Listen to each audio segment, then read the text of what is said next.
салому алайкум ба кулли мардуми тоҷик, салому алайкум халқи ғариб, ҳаматонро ба моҳи шарифи Рамазон муборакбод мегӯм. Рости гап, ҳамин рӯз дар ютуб як видеоро тамошо кардам. Як мардак дар дами 50 як гапҳое мегӯ, ки дар ягонаш туғрӣ намеояд. Оли ҳамун навора мемонем тамошо кунем, баъдаш суҳбат мекунем. На блогерой тоҷик, блогерой шайтони тоҷик, блогерое ки хуни муҳоҷироро хӯрдан, блогерое ки як гап нашидааст дар экрани телефоншу сразу номри Сбербанк ба тоиқа вақтаву ай муҳоҷиро фақат талаб мекарде ки 100 сумай, 50 сумай, 500 сумай, 1000 сумай бигзарона ки фалони дар фалон ҷо фалон хел шидааст. Не ки шумо хуни миллата хӯрде, хуни бачаҳое ки дар муҳоҷирӣ ҳастанд хӯрде шу. имрӯз бачаҳои муҳоҷир дар қади раҳ зиндагӣ доранд. имрӯз ай кор задагӣ сир мукардагиянд. имрӯз мо дар қади раҳ зиндагӣ мекунем. як блогер ба қадри мо намераса. мо дар вокзало ховем. бачаҳои тоҷик дар вокзал хованд. бачаҳои тоҷикоро ай вокзал задагӣ сир кардагиянд, дар беруно хованд. имрӯз дар гиҷои блогерои тоҷик, дар гиҷои имрӯз ки хомӯши мирдагие. барои чия ки имрӯз як ҷо намешав, як картанак муне кинев сум ҷамъ кине ай тоҷикистон ай дигар ҷо вай мо бачаҳои муҳоҷира чӣ намекунем? 8 сол 10 сол мешавад ки шумо хуни моро хӯрдесте, хуни мо муҳоҷироро хӯрдесте. шумо ёрдам намекуне. шумо ки буде хиту? як бор бесте 10 сол ақиби хиту нигаҳ кине, ки буде? ай вақте ки блогер шиде суми муҳоҷира ҷамъ карде гирифте, ки шиде? шумо кор мекарде, шумо дар Тоҷикистон мебурде бай бевазанакуро хуна рост мекарде. имрӯз барои чира ки ҳар як муҳоҷир зори як сумай як тайта намехезе, ёрдам намекуне.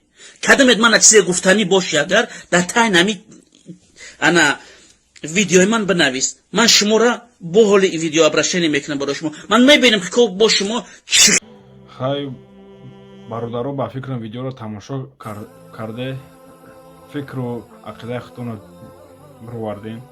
ман чӣ гуфтанем ба ҳами акара? ба фикрам ака кур нестай, ютуба тамошо мекуна, не? ту дар интернет шидагӣ, ту значит ба он ду чашмат диди ки чанд қа халқи тоҷик ёрдам доранд. агар надида бошӣ дуро тамошо кун. ишкама ту бори дар он хона ён бошӣ, фикр дорӣ ки иха халқи тоҷик, иха блогеро ёрдам намекунанд.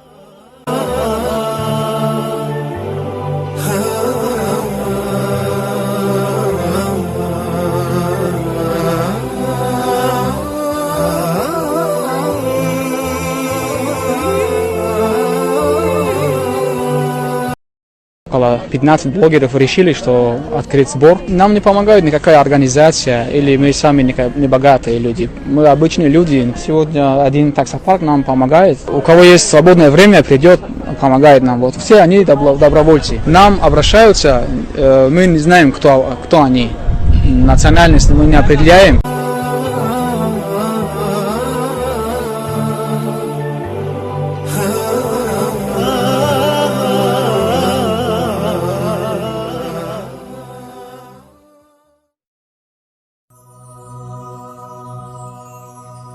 نبي قادم من أكرم. السلام علیکم برادران عزیز. چخیلی که ما و شما میدونیم در فدراسیون روسیه تا 3 اپریل کرانتین اعلان کردگیان. برادرایی که در فدراسیون روسیه غریب هستند و در خانه شدگیان و کار کردن نمیتونن. از همین سبب آنها به کمک ما و شما نیاز دارند. کسی که چند سومی که میتواند در همین کارتا بگذاراند یاردم کنیم برادرای عزیز. التماس کسایی که ای تاجیکستان در همین کارتا سوم گذراندن نمیتواند، میتوانند که در همین شات نامیر سوم گذرانید. خصوصا مرا غریباچو بسیار دستگیری کردگیان. اکنون امروز نوبت ما رسیده است که ما آنها را دستگیر کنیم. بیایم برادرای عزیز، در پناه الله غریباچو.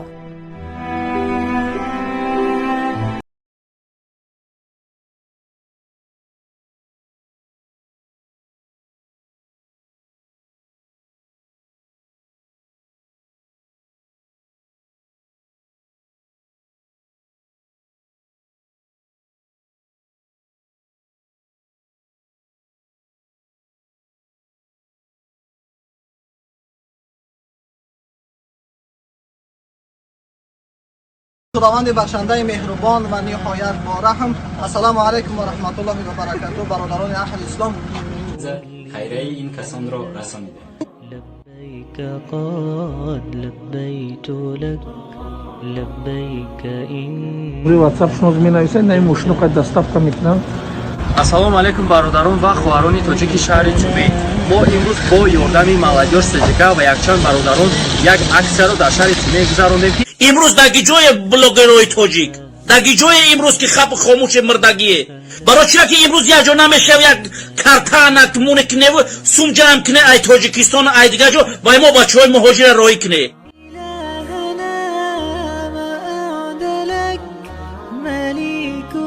Ассаламу алейкум, друзья! Я администратор группы «Молодежь ТЖК». Выражаю огромную благодарность всем блогерам, администраторам групп, которые не прошли мимо беды нашего народа. Все эти 12 ответственных дней и до сих пор мы служим на благо наших соотечественников, помогая им. Каждый из нас имеет право знать этих героев, организаторов этого доброго проекта. Назар Назаров, Абу Мухаммад, Абу Абдулло Абдулвахоб, Сафарова Собира, Хакимова Рухсора, Саломов Мустафо, Оятулло Хусейнов, Курбонов Хабибулло, Акай Музафар, Диловар Сафаров, Нигматов Мансур, Парвина Рузиева, Сангин Бабиев, Абидов Али, Парвис Ибрагимов, а также отдельная благодарность всем отзывчивым волонтерам, добродетелям, которые, невзирая на карантин и усталость, сутками трудились, без отрыва от экранов своих телефонов, оказывали помощь беднякам. Всем вам, дорогие, огромное сердечное спасибо. Пусть все ваши благие дела будут приняты, и Всевышний наградит вас добром. Ассаламу алейкум.